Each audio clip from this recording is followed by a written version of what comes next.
Let's talk about neighboring Goa, where taxi drivers in Goa will continue their strike for the second consecutive day, despite the state government invoking the Essential Services Management Act prohibiting the strike and imposing a curfew in certain areas. Now, over 18,000 taxis remained off the streets on Friday in protest against the alleged harassment by the government over the installation of speed governors in their vehicles. Let's go across now to Herman Gomes, who's joining us on the phone line. Herman, for anybody who's traveled to Goa, it's impossible to state how important these taxi services actually are, because if you are traveling from the airport, if you don't have your own vehicle, there's little or no way you're going to be able to get to your destination unless you have these taxis plying, which is what complicates all of this.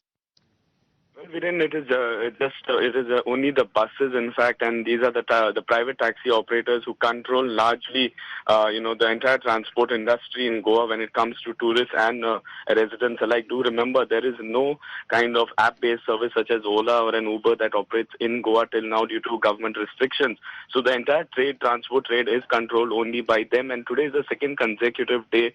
The worst night, this has been possibly the worst nightmare, because we've been seeing since yesterday there have been tourists that have been stranded both at railway stations and particularly at the airport, which has come to a grinding halt. While flight services do continue, people have still continued. They have been seen camping, in fact, in and around the airport. And today being the second day, and this is in a way also defying the orders coming in from a higher court asking for the speed governors to be installed, and also the second demand, which is saying that no app-based services such as Ola and Uber should be implemented in the state of Goa. But the Goa government, particularly the MGP and the BJP, have not taken this well.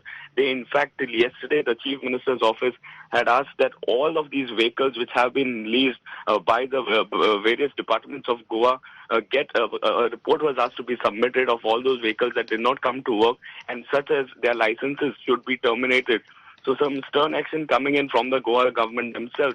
But do remember, any of these tourists who ever travel to the state of Goa will tell you of how high and exorbitant these fees are, when they charge at these different vehicles, whether it is a two-wheeler or these or the cars that one takes on hire. And this is the entire oligopoly that controls the entire state of Goa. And these are the two key demands, saying that we do not want the speed governors and no app-based services.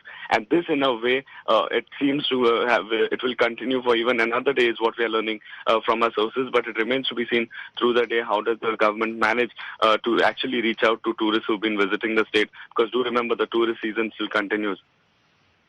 Well, absolutely, and it's right in the middle of the smack bang in the middle of the tourist season there in Goa, and the monopoly of these taxi drivers, of course, I think is something the government has given into the past. But with tourists stranded, can the government sit and watch? That's the question we're asking.